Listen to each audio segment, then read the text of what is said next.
I feel pretty good. But I'm a little bit nervous. I'm a little bit nervous because I'm not quite sure why I'm here. Because whilst I love digital media and what it can do for the world, I'm not the most technical person. Basically, I'm going to talk to you today about my particular approach to design and the way I see the world, really. And rather than give you a kind of slick company portfolio, I'm going to just see if I can leave you with a simple message. I'm going to start with a little story, which is how I believe I came into design. And it starts out with me at a young age in kindergarten. I came in one day and they said, today we're going to make something. And there's this big pile of wood. And that had never happened before. I thought, okay. And he said, you can make whatever you want. And I knew straight away I wanted to make a boat. I'd been on a boat.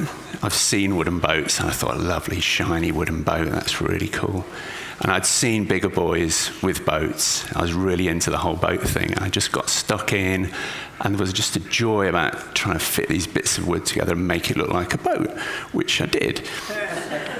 And I was really happy with that boat. I had this feeling of joy that I'd made this boat out of this pile of mess. And then, as with a lot of creative things, it started to go wrong. They said, you got to paint your boat. And I thought, I don't want to paint my boat. I said, I'm not going to paint my boat. No, oh, go on, paint your boat. No, I'm not going to paint my boat. Go on, paint your boat. No, I'm not painting my boat. And I got away with it, and they didn't. All the other kids painted the boats. I didn't paint my boat. I said, I want it to look like that, and I took it home unpainted. And that was when I first realized that I have, and still have now, a very strong idea of how things should be. And it's normally something to do with being very simple and pure and satisfying. And I do have one of these. Mine looks a little bit different.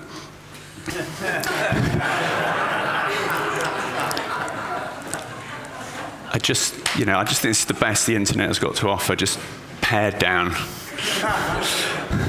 Okay, I also want to debut this. It's actually 5 years old. This is my desktop. This is my work desktop. It's a file pig, and it's based around one principle, which I just love, which is that you put the hard disk in his brain there, and then everything else just falls into place. The files on the back you can access. I got deep storage here, the MLOVE stuff in there, and then any sort of stuff I want to get rid of, I just put it in here.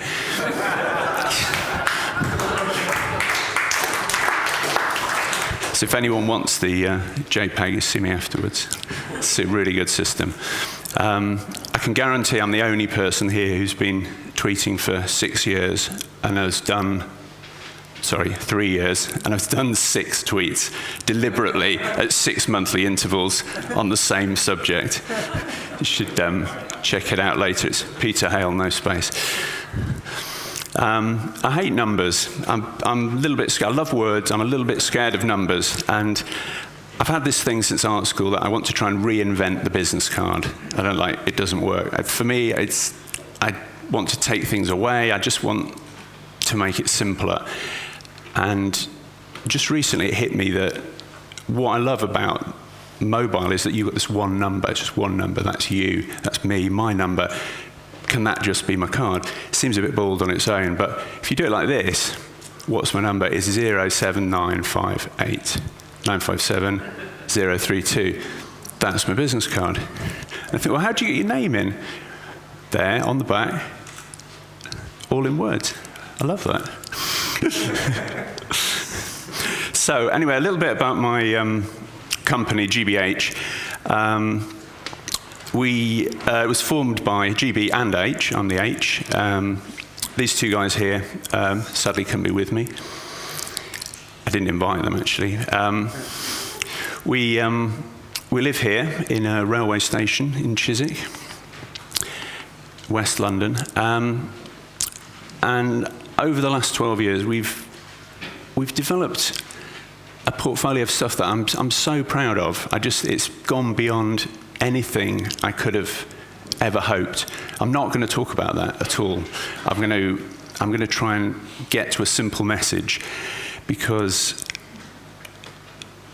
I think that what we've said a lot is that we're to do with brand expression, and it feels a bit too corporate-y for me. I think what I want to talk about is what we actually are and what we bring to brands. I think we come at it from the side of being a professional outsider. So somebody who knows nothing, someone who comes to it and they look with the eyes of that 4-year-old child, but with the professionalism to do something about it. And trying to find something that's something to do with humanity, goodness, detail, love, and something that raises a smile. So I've gone through a whole bunch of stuff, some personal, some professional. And I want to just show you what it is that I think I do. And I think it's this. I think it's simple joy. Simply that. I think that is actually all I do. And it's quite easy to find, but it's quite hard to sustain, and it's different things to different people. So I've got a bunch of pictures, actually, I'm going to take you through, which I've collected over the years that I look through and they inspire me, and I want to share them with you. So, big things. I think joy, simple joy, is often found at the extremes. You make something big, it's really charming. Who could be not charmed by this massive duck? Small. Small's good. I like small. Small's funny. Very small, even better. That's carved into the tip of a pencil with a pin. Personality. Personality goes a long way in finding joy. This is the switch in our toilet at work that makes me smile every day. Look at his little face, it's gorgeous. And it gets wiped off and you just put another one on. I love this. This is doubly brilliant, because it's knitted and the meat is sad, because he's dead.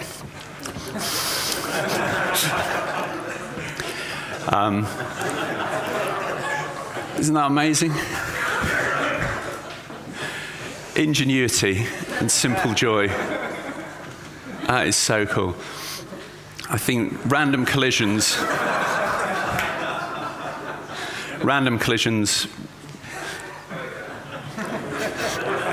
sometimes you don't have to say anything. I saw this in Belgium. Maybe it's a bit of a designer's thing, but why is there so much detail in the dog? You can see individual hairs. Animals are brilliant. Animals feature in quite a lot of our work, and my personal taste is to this sort of thing, quite Victorian, but I think millions of people are charmed by things like this.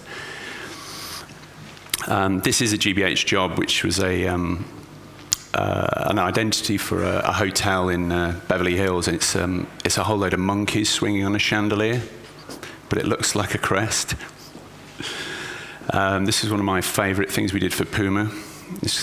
The joy of cheese in a shoe.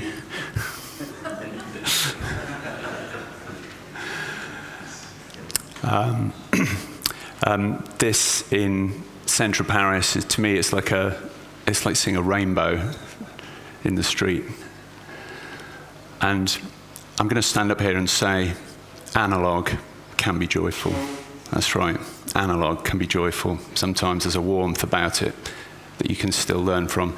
And the handmade can be good for some things, but not for others.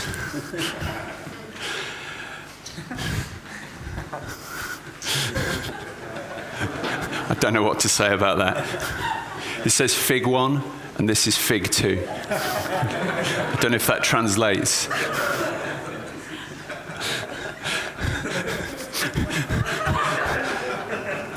Sometimes I just open my computery notebooky just to look at that.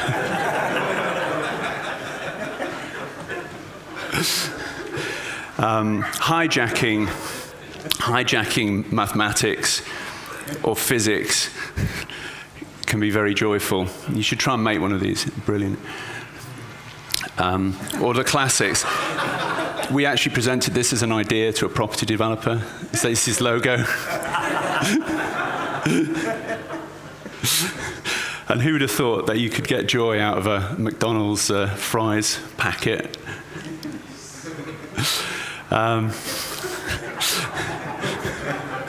You can find joy on the roads or in garages. I love these poster notes. I really want to try this at home. I've actually tried to do this. My wife is not happy. This is a disposable paper plate we made for Eurostar to bring a bit of elegance to onboard dining. It's a printed spoon.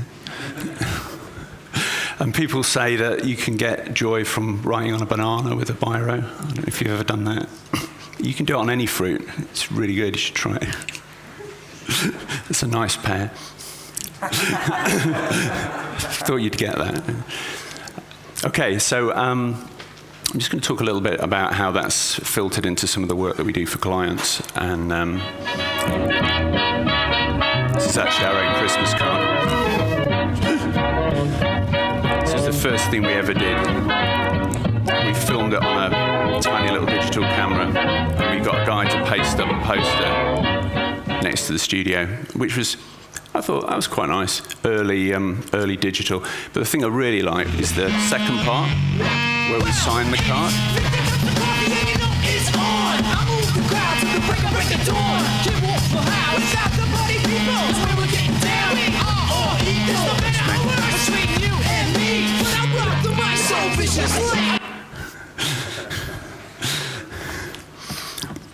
So I'd like to talk a little bit about one of our major clients, PUMA, who really have simple joy at the heart of their brand. We've worked with them for about 8 years now. We've done 357 projects with them. This was number one. We took their black and silver boxes and we turned them red in an act of simple joy. We created these little PUMA icons, which bring little drops of hidden joy. They started out quite general, became a little bit more cheeky, and then just got a little bit dark. And that's my favourite one. You have those on tags and bags and underneath boxes. We've done about 600 of them now. This is my favourite piece of writing I've ever done. This is on the side of the shoebox. It says average contents 2. Nobody gets it. And I love it, and it's still there. And that's the actual washing instructions. Every single clothing, that's the washing instruction. And this, if you can read that, is the safety warning on the bottom of the bag.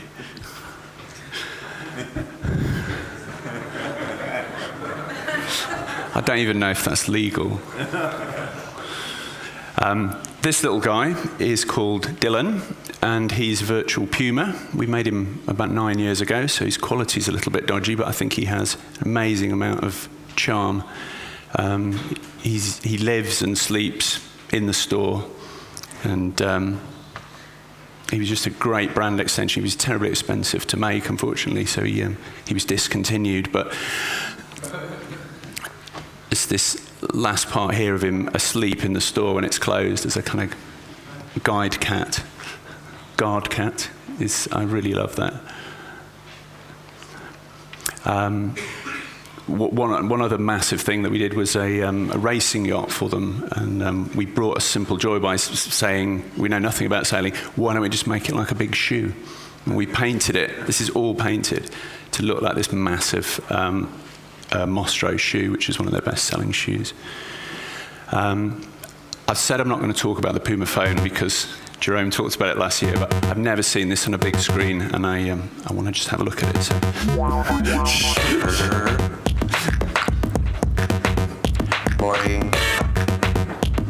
I think there was a lot of really nice, simple, joyful things went into this phone. It's a shame that it couldn't have gone further.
So I think that had a lot of their simple joy packed into every single level of the interface.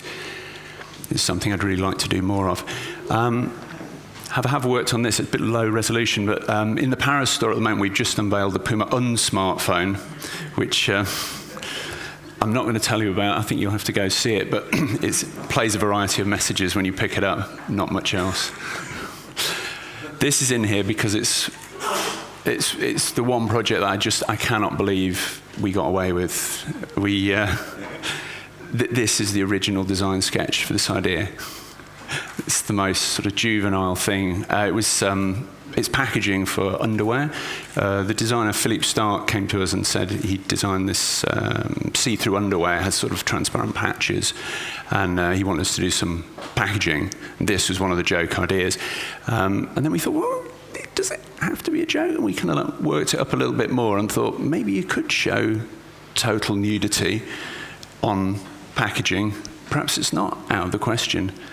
And we came with the name Stark Naked as well, which worked quite well with it.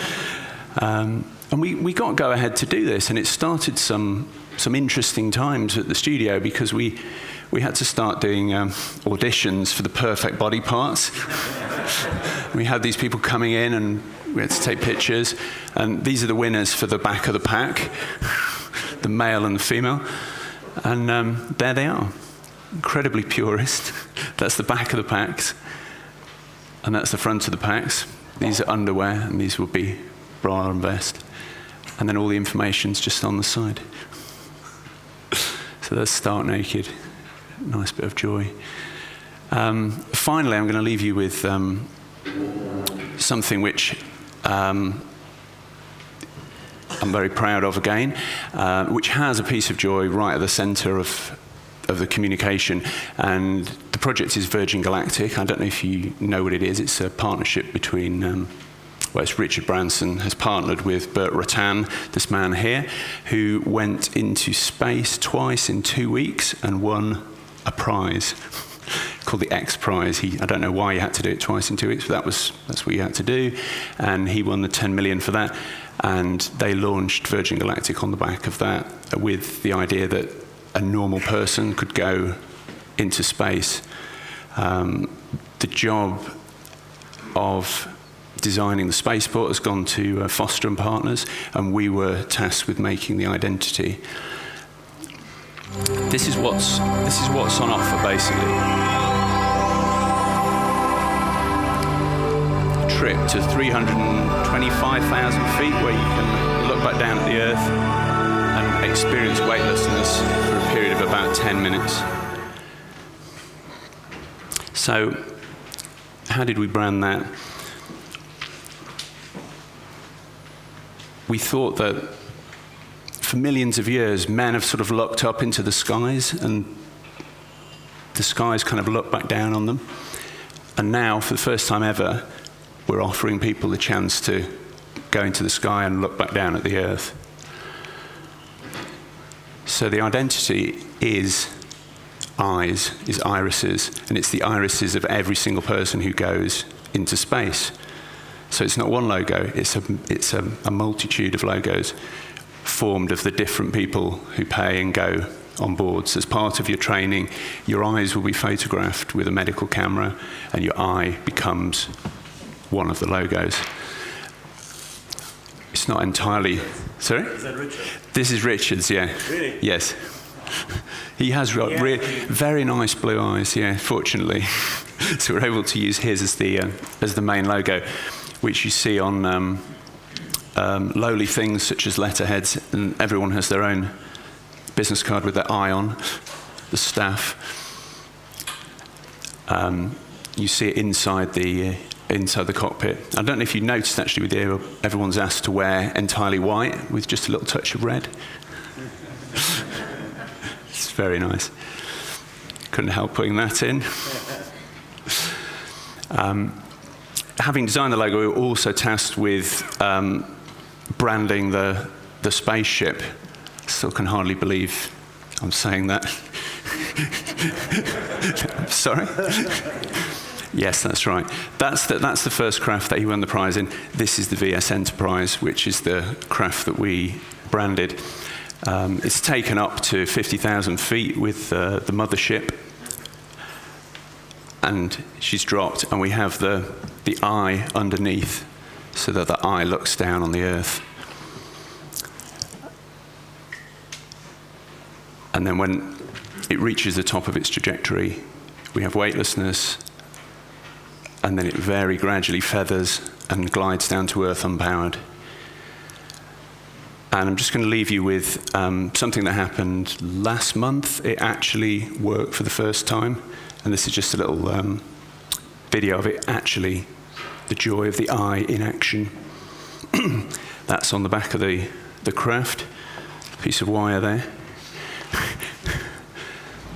So I'm going to leave you with this, the joy of the eye, looking back to the Earth. There it is, actually working. 3, 2, 1, release.